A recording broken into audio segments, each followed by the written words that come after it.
That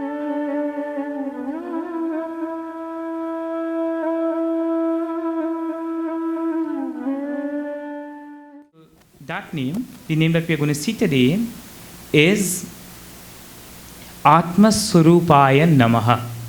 So we'll chant from one and we'll then see that name. Om Ajaya Namaha. Om Ajaya Salutations to the unborn. Om Avyayaya Namaha. Salutations to the imperishable. Om Avinashine Namaha. Salutations to the indestructible. Om Achintyaya Namaha. Salutations to the unthinkable. Om Aprameyaya Namaha. Salutations to the immeasurable. Om Advitiyaya Namaha. Advitiyaya Namaha. Om Aniketaya Namaha. Salutations to one without an abode. Om Anushashana Priyaya Namaha. Salutations to one who loves discipline. Om Antarsakshine Namaha. Salutations to the Namaha. Om Antaryamine Namaha. Antaryamine Namaha. Om Anandaya Namaha. Om Anandaya Namaha. Om Atma Surupaya Namaha. Om Atma Surupaya Namaha. The name is Atma Surupaya Namaha. Salutations to the one who is the very nature of the self.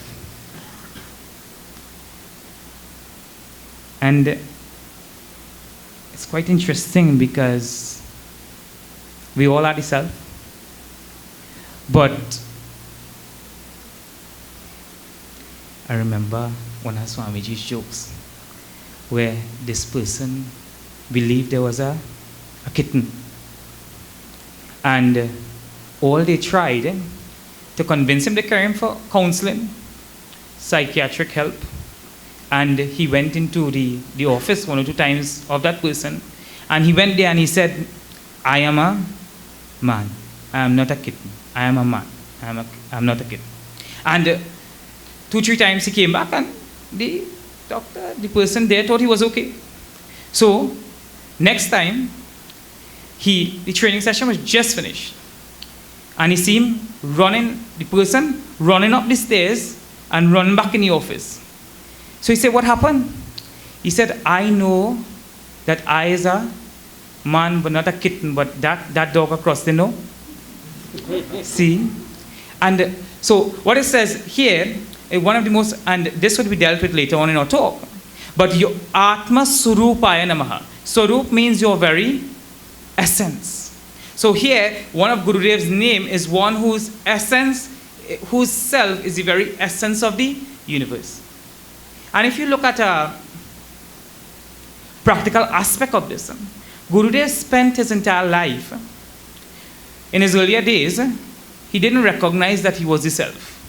What he recognized is that whatever he saw in front of him, the world, was very attractive. And in some way, he changed his vision from external to internal. And that name itself, if we chant that name as a sadhana, as a form of spiritual practice, every time we hear that name, we are supposed to think that I am by nature Atma Suru. And I want to ask a question. If it is that you are by nature a salesperson, or by nature insurance person, then I tell you, even now I afraid of insurance person. Because every time you see them, they're looking to sell you insurance. Because by nature, they are looking to get clients. But if it is by nature, we are supposed to be a particular way, then how are we supposed to react?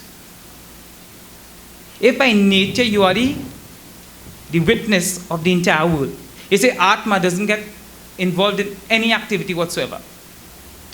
are we by nature Sakshi? And you will see many things would have happened in the organizational work in Puja Gurudev's life. Many things would have happened with his body as well. And Gurudev just sat. You know, there's a beautiful reference to that. This name alone is enough for the whole satsang. Gurudev, the doctors came and tell him only 20% of his heart was working. And Guru says, shh, don't say too hard. The rest of my body may hear what's going on. Think about where he was operating from. I tell you, if I get a little pain in my foot, I now come into satsang. Unless Swami Jyoti, the country, see that. But the thing about it is from where we operate. And where we operate depends on our identity. Who are you? Who am I? Gurudev says Atma Surupaya Namaha. And he spent his entire life trying to make us understand that we are something greater than what we think we are. And not only he spent his life teaching that, but he also taught others how to teach that same essence. So let's hope by the end of this 108 days that we realize that we are Atma Surupaya Namaha. We'll go to the Gita verses. We'll start a chant from Sanjay Uvacha. 9.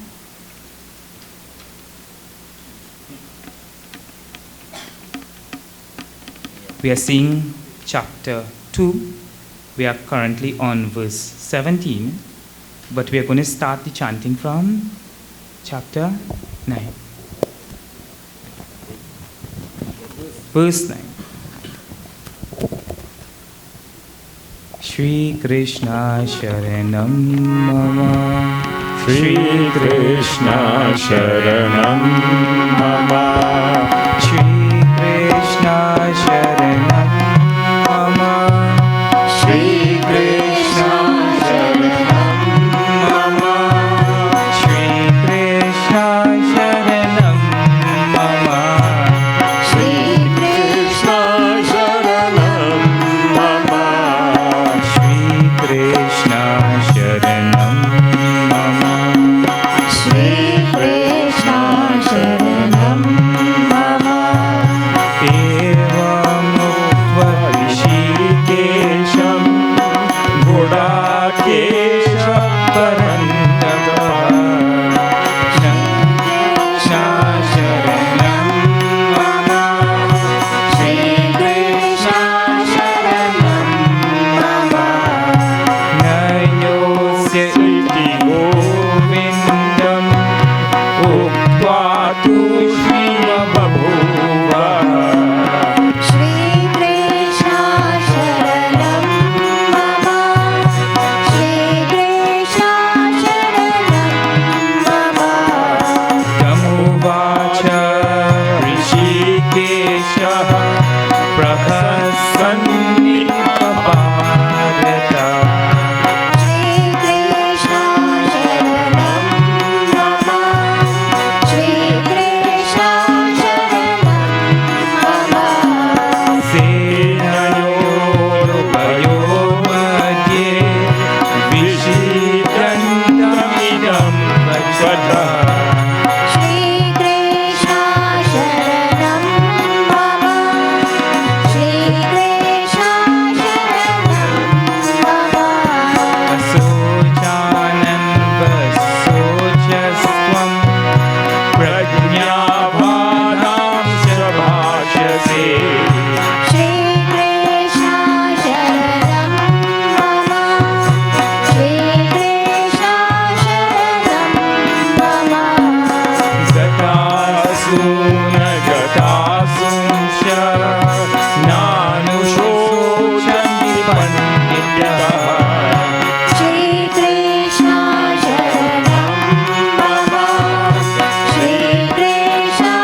Arhati. Shri Krishna Sharanam Mama. Shri Krishna Sharanam Mama. Shri Krishna Sharanam Mama. Shri Krishna Sharanam Mama.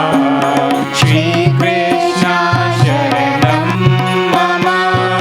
Shri Krishna Sharanam Mama. Shri Krishna Chandra Bihari Lal Ki Jai.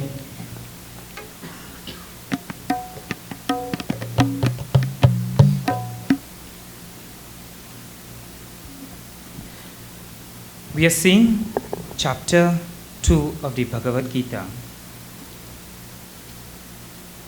And Arjuna, one of the greatest warriors of his time, had his bow and arrow in his hand, ready to stand up for what was right. He was ready to fight Duryodhana. He had suffered for close to 13 to 14 years, having to hide, having to live on nothing, when rightfully they deserved the kingdom, their share of the kingdom. And this same Arjuna, tears in his eyes, crying. He went to the battlefield as a strong person, imagining tomorrow if the Prime Minister of the country says he doesn't want to lead the country anymore. Or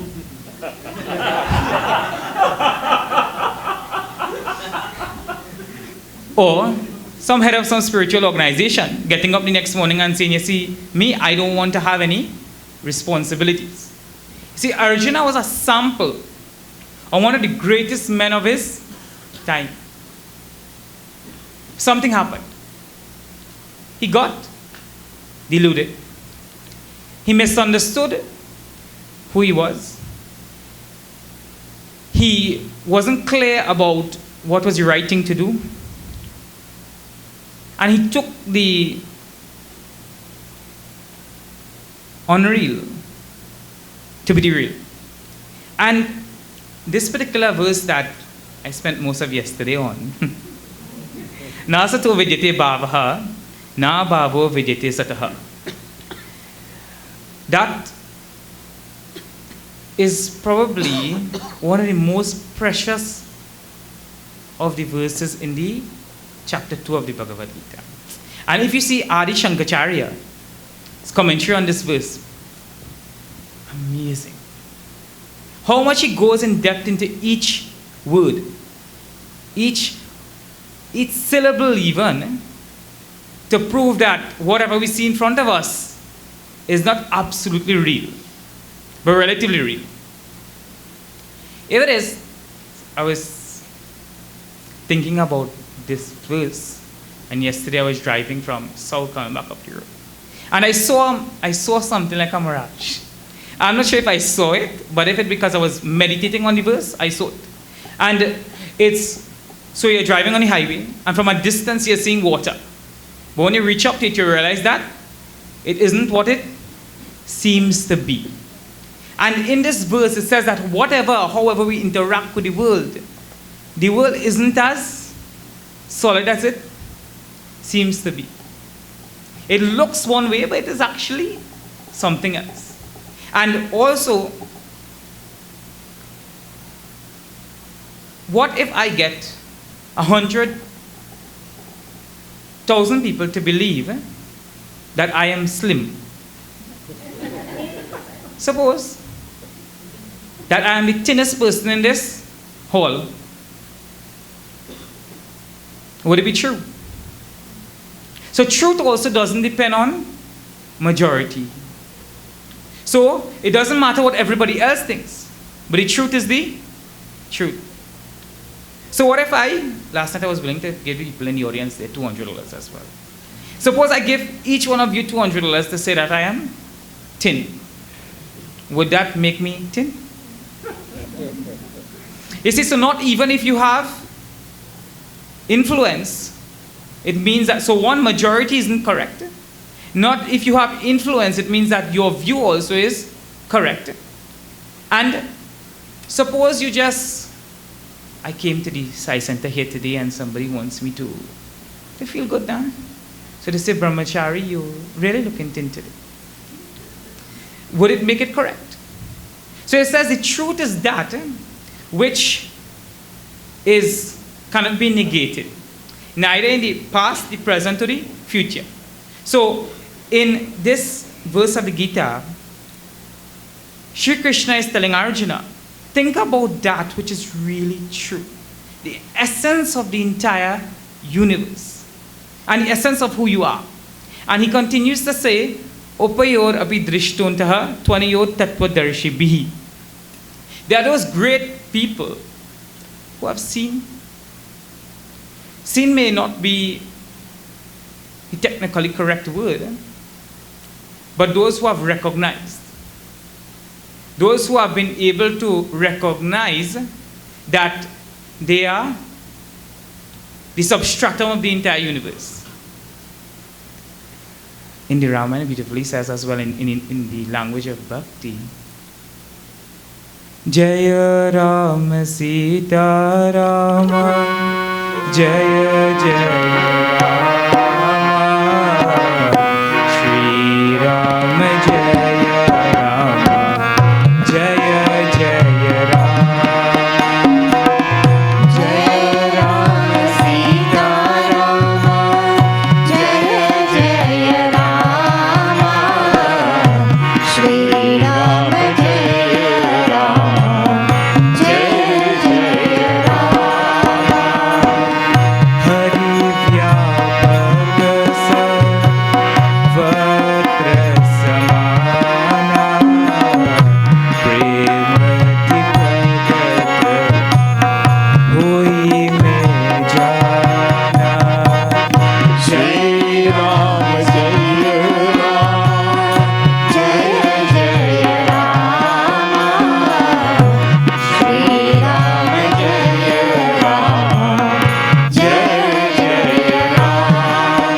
Bolo Ram Ram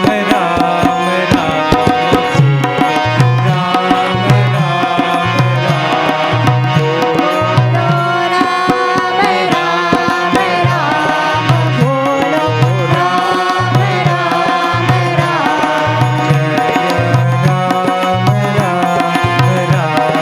Ram Jai Jai Ram Ram Ram Raja Ram Ram. Hari Vyapak. That Hari is all pervasive. Sarvatra, he's everywhere. Hari Vyapaka Sarvatra Samana.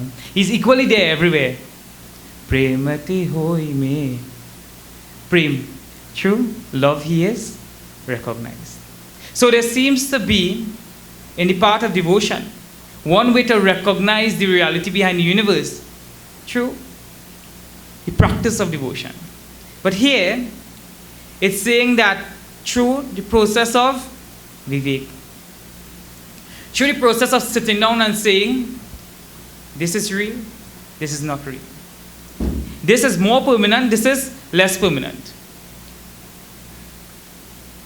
This is what will stay in 3 periods of time, this is which will not stay. And we do that already. We do vivek. We think about when you have to cross the road and there's no, or better example, when it's 10, 11 o'clock in the night and you meet a stoplight and there's nobody around. What do you normally do? Stop, right? Everybody here stops. Trinidad, law-abiding citizens, we all stop. But just in case you are one of those that don't stop, I like to tell you it's illegal. But if you are not stopping at the light, then at that very moment you need to have the discriminative ability whether to go accelerate or slow down if something else is coming. And in every single thing that we do is as simple as a doubles vendor, stopping by a doubles vendor. Sunday morning or Saturday, not Sunday morning. Sunday morning is Sai Satsang and also Satsang in the ashram. Bad example. On a Saturday morning, you decide that you want to have doubles. So you're driving along the Debe stretch and there are 7 different stalls there. At that point in time, you need to use some sort of discriminative ability to decide which one to have your sumptuous meal at. So we already use this capacity called the discriminative capacity. And here Shri Krishna is saying to just analyze a little more into the subtler aspects of the universe. And he's saying that avinashi tu tad vidhi. He's saying that that reality that is there, and in the previous verses said that that reality that has been seen by tattvadarshi bihi. So it's not something that is not achievable. And that's something also that we like to know. If I tell you that we are going to study the entire Gita in 108 days, the first question is, Brahmachari Gala could do that?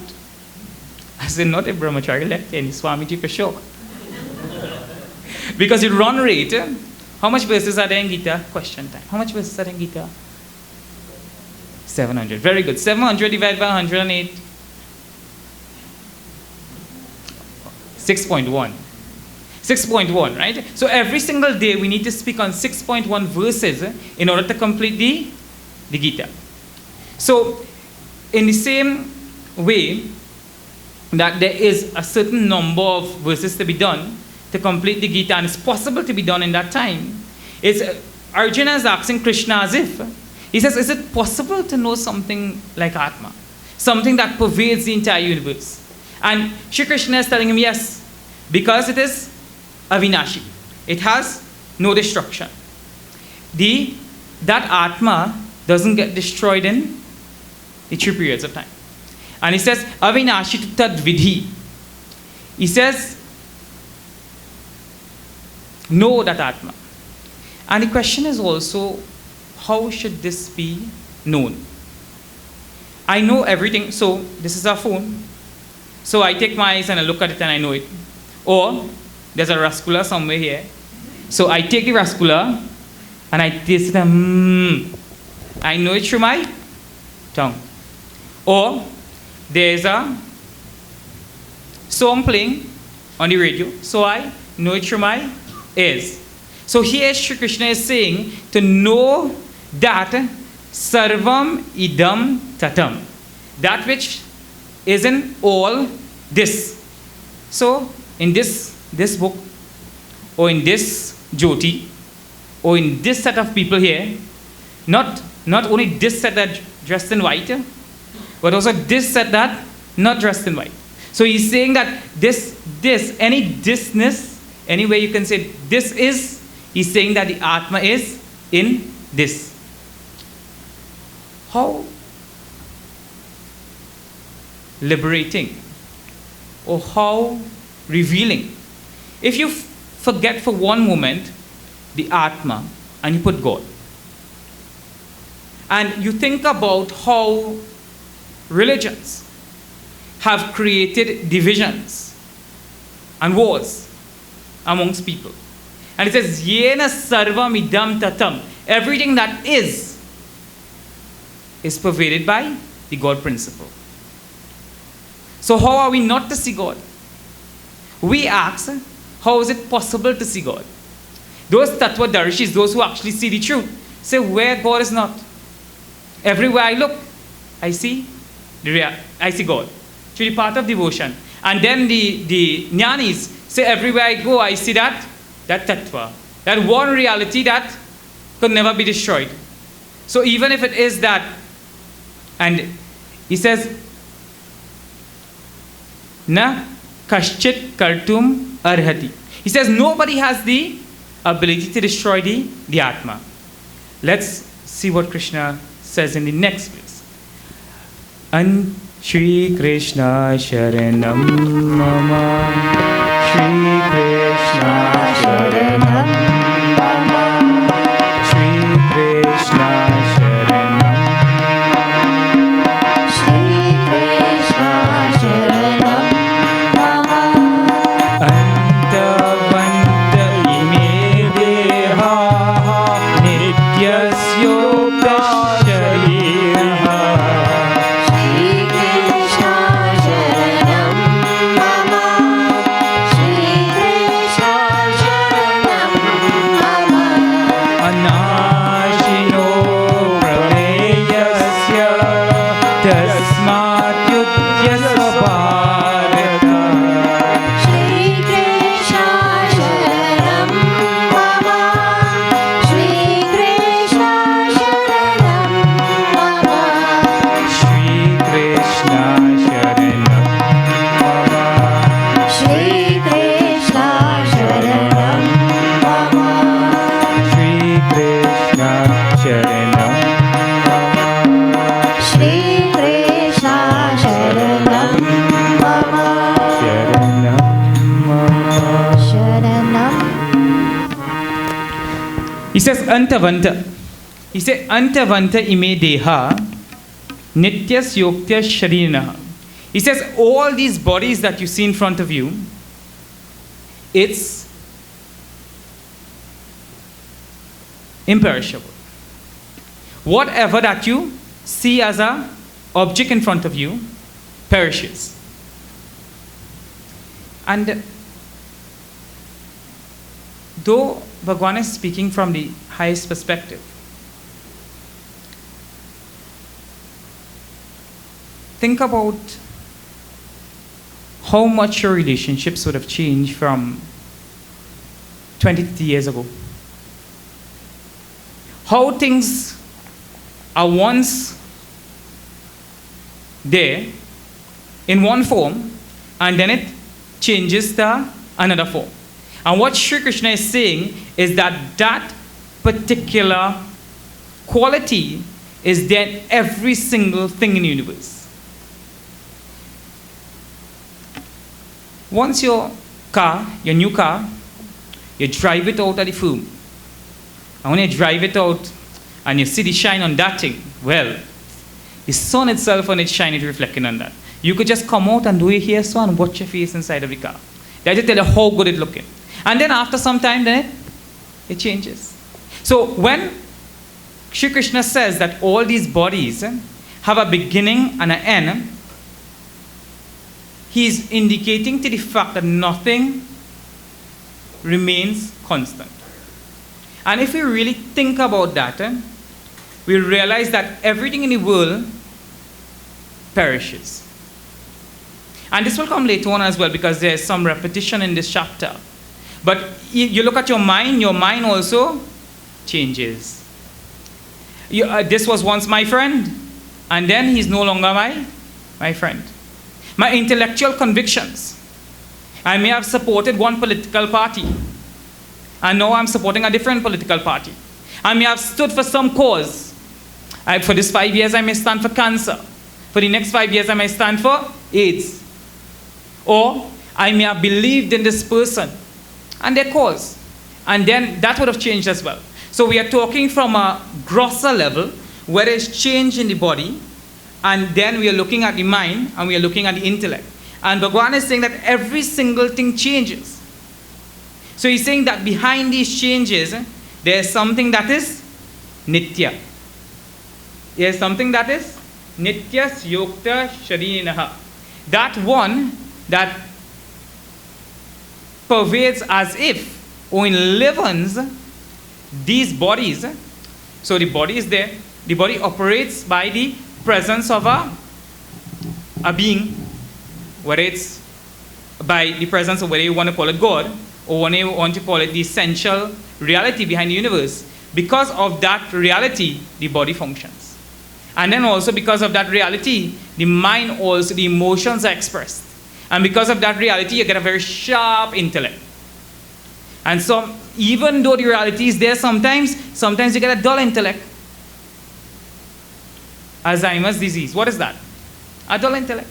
Where you forget every single thing that's there. But he's saying, Sri Krishna is saying here, that even though these bodies that we are so accustomed to changes, there's anarshinoha aprameyasya. There is an Atma that is not destructible, not destroying, not in any way losing anything. And Adi Shankaracharya here says that anarshinaha refers to the fact that we may think that suppose the Atma seemingly is nitya, but there are things eternal, right? So we may also think that the things in the world seem to be eternal. If you look at the Himalayan mountains, they seem eternal. My forefathers and their forefathers before spoke about the Himalayas. Or scientists speak about the earth as being eternal.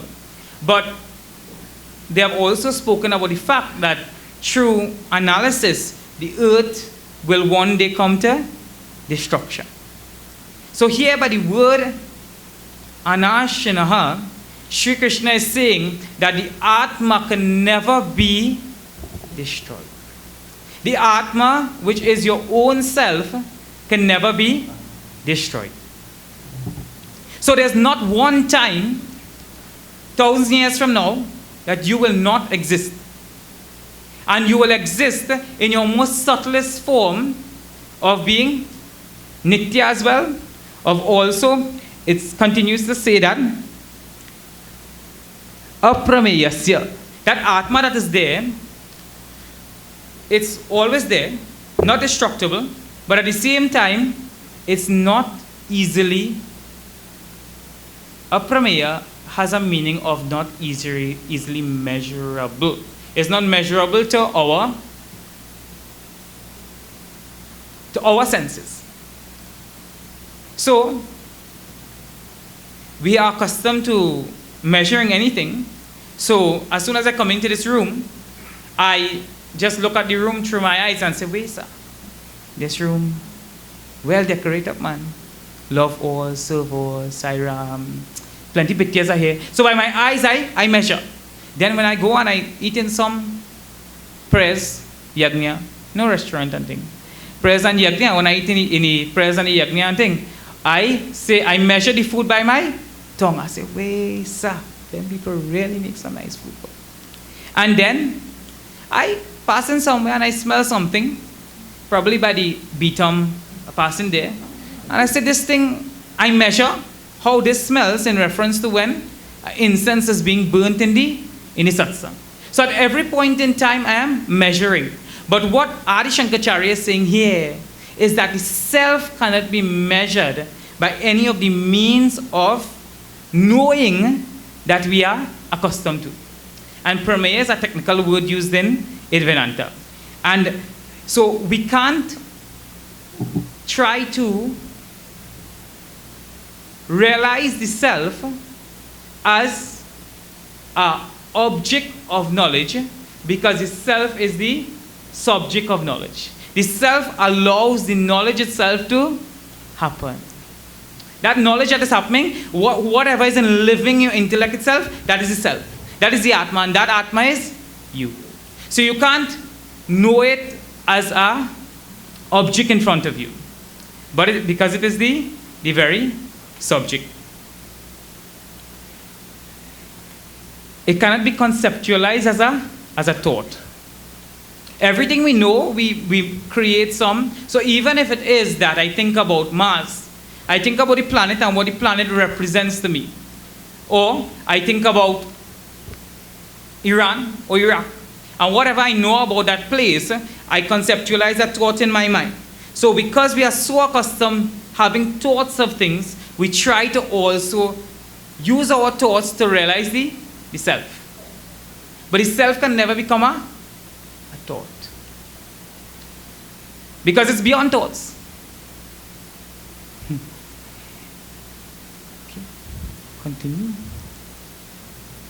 Aprameyasya anashinaha, not destroyed. And it cannot be known by means that we normally use to know things. But that also doesn't mean it's not knowable. It just means that the way that we would normally know any other object. Okay. For instance, if I take out my glasses, right, I can't see you all. So I can go from 7 o'clock to 8:45 very easily. Because I only see figures and I can't see what you look like. So I can't see you smiling, you're crying, you're sleeping, whatever the case may be. Right? So this is the means of knowledge to know your faces. And it's saying that the Tattvadarshi says, those who have seen the reality says there are ways. There's Shabda Pramana. Shabda, the scriptures are the means to know the self. But not to know the self, but indicate the self that is already known to us. To remove whatever misunderstandings we have about the self. You know, there's a beautiful mantra that we chant, that this apramaya deserves so much attention, but we need to keep our run rate. It says, na karmana na prajaya danena. It says, not by any actions.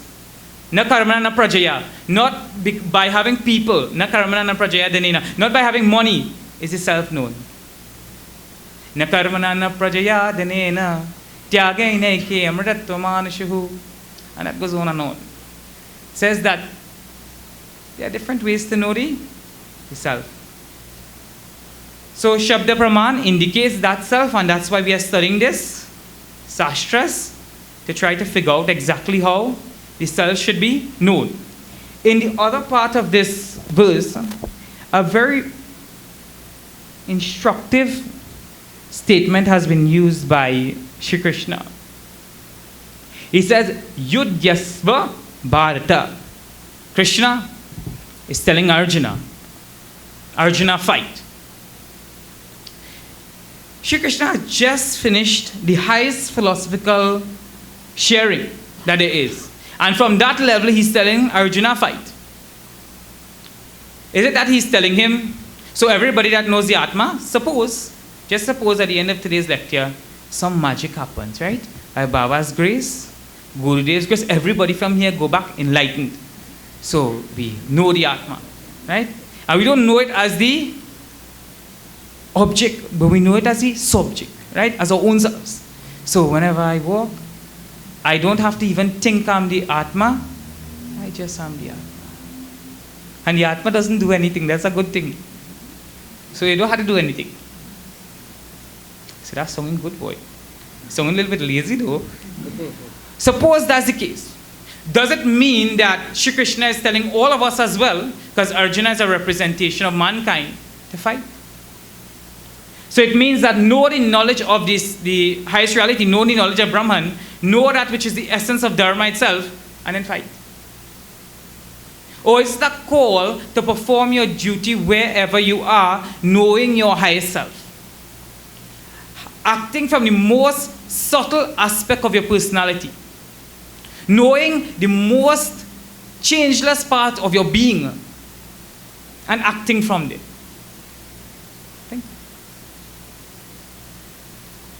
And I challenge myself and I challenge you as well to try to live in that awareness of the Atma.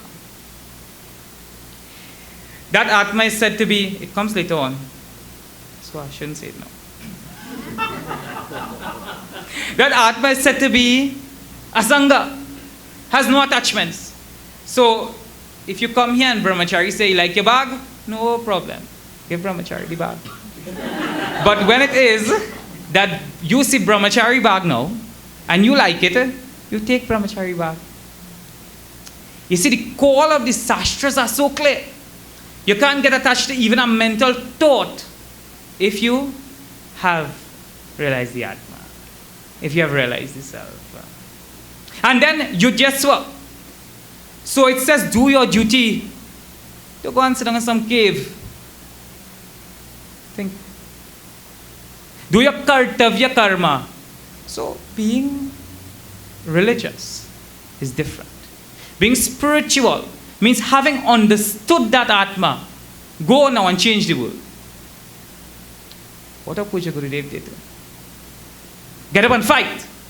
Get up and stand up. Fight here is just one word that representative of so many other actions that should be done. So it says that when you leave here, having understood the Atma, because you all did, or are going to do so soon, do your duty wherever you are placed. Just go back and do your duty. But do it from the highest perspective. And let's hear what the highest perspective is. Shri Krishna Sharanam Mama. Shri Krishna Sharanam Mama. Shri Krishna Sharanam Mama. Shri Krishna Sharanam Mama. Shri Krishna Sharanam Mama. Shri Krishna Sharanam Mama. Ya enam vehantaram manyate hatam. Shri Krishna Sharanam Mama. Shri Krishna Sharanam Mama. Ubonto na vijanitah nayam hanti na hanyate. Shri Krishna Sharanam Mama. Shri Krishna Sharanam Mama. Shri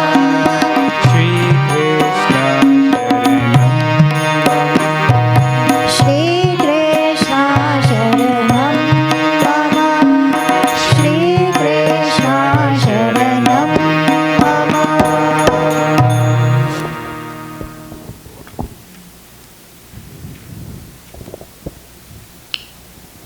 Here, Shri Krishna says, Ye enam veti hantaram. He who considers that the soul, the Atma, is capable of being killed, he doesn't know. Because the Atma can never be destroyed. You know, and this is one of the most amazing things. That as a people, we try to have a continuity in the world. So sometimes somebody may build a temple and they put their name there because they want themselves to be reduplicated, to exist for a very long period of time. Or you start some business under your name. So as long as this business may be there, your name will also be. So one is a plaque. You see, most of those temples has this plaque dedicated by. So it's there. So I hope to live on in that way. Or it is that I start some organization, some charity in my name, the XY Foundation, Brahmachari Hamerajh Foundation, and then my name goes on in that way. Or I name my grandchildren, well, children, grandchildren, niece, nephew, as the case may be. I give them my name because I really don't want to die. I want to be immortal. I want to exist forever. Some people die, and then die as in here, right? And then some people die. But what is the reason we also die out here? To look good too. That too. But because we want to have the feeling of living forever. And why do you think this English song has made it such a hit?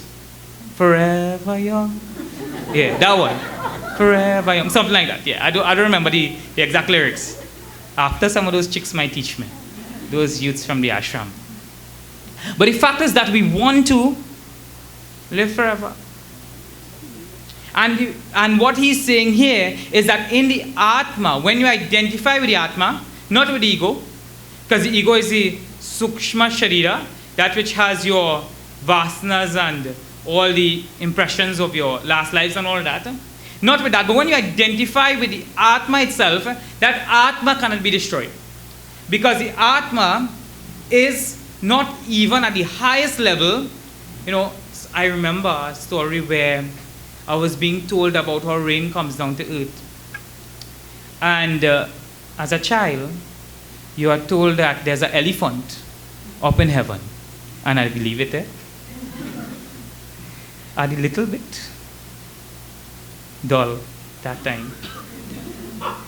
I hope things change up. Yeah, so I believe that there was an elephant in heaven, which was raining down, giving rain. So every time he have a little pool now. You know them children, the one that is pump up out here and is full of water and a few balloon and things. So every time the elephant go inside pull up water according to how we feeling, and then he sprinkle water down. So that was my understanding of rain. And as a child, that understanding is also very correct.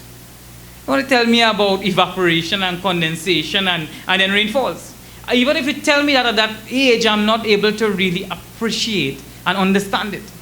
So here when Shri Krishna is speaking about from this perspective, he has already gone through the various aspects of saying things from duty. He's talking to Arjuna. He's telling him, do your duty. Or what about your dharma?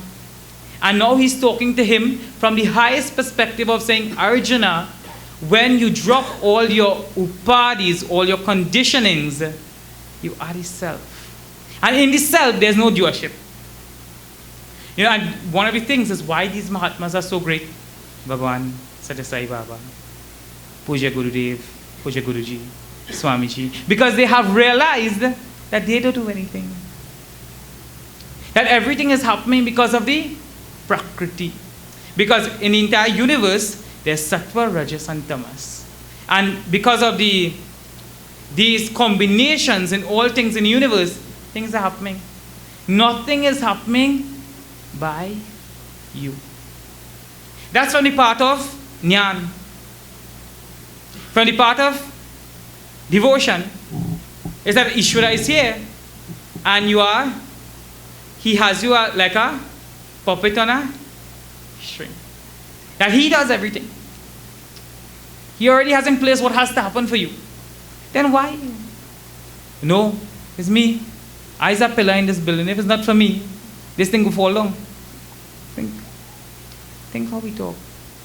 Think about how we fall from our highest level of spiritual identity to something much more lower. So I do. And because I do, I enjoy. And here Shri Krishna is saying, Arjuna, if you identify with those Tattvadarshis, if you identify with the Atma, and then act from that identity, there's no doership. Whenever you identify with the ideal, when a soldier goes to war, and he fights for his country, he may shoot 1,000 men, and come back not with any charges. If that same soldier picks up his gun the day after, January 1st he came home. January 1st, 12 o'clock in the night he came home. At 1 o'clock, if he takes up that same gun and shoots somebody without some higher authority, he now has to face that crime. And what we are doing when we act from doership and when we enjoy things out of our own lower self is we are committing that same crime. When it is that we are supposed to just be enjoying without having an identity. So these realized masters, they didn't do anything and they didn't enjoy anything. And what Shri Krishna is saying here, that same state that was attained by them, you can attain as well. And what's the result of that? That liberation, that peace. It says,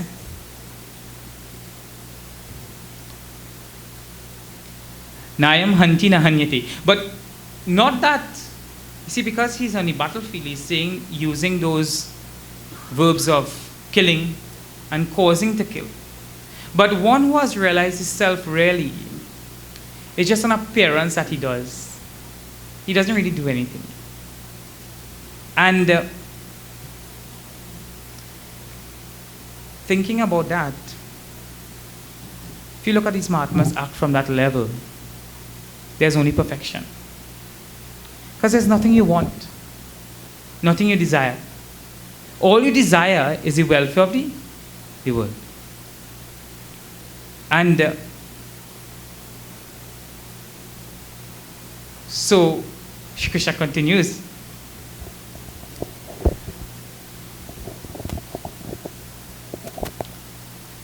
न जायते म्रियते वा कदाचित् नायं भूत्वा भविता वा न भूयः अजो नित्यः शाश्वतोऽयं पुराणः न हन्यते हन्यमाने शरीरे. He says, न जायते.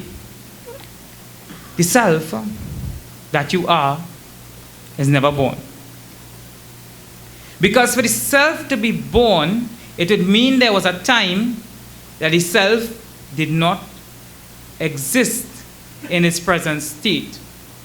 So, when a child comes into the world, he previously was somewhere else. For 9 months he was in his mother's womb, and then he manifests into the world. So, what Shri Krishna is saying here, the Atma is not like that. The Atma is not something that was created at any particular time. And because there was no birth in the Atma, also there is no death in the Atma. And it says, Najayate Mriyate Va Kadachit. Not that probably sometimes there's the Atma that takes birth. So probably for 1,000 years, the Atma is not born. And then all of a sudden the Atma will be born. And then after staying there for 10,000 years, the Atma will then be destroyed, will then be decayed. He's saying here that because there's no birth in the Atma, means to say that the Atma would have been there since time immemorial. And na jayate mriyate va kadachit nayam bhutva bhavitana va bhuyaha. It says not that it comes into being at a particular time, nayam bhutva comes into being, and then bhavita vana bhuyaha. And then after a particular point in time of coming into being, then it goes out of existence. So there are so many things that would have been created, so many inventions, and it would have existed for some time and then become non-existent. They wouldn't have any utility value. So the Atma is not that which comes into being at some point in time and then just disappears at some other point in time. It says, Ajo nitya shashvatoyam purana nahanyate hanyamare sharire. And this we will see the rest of it tomorrow.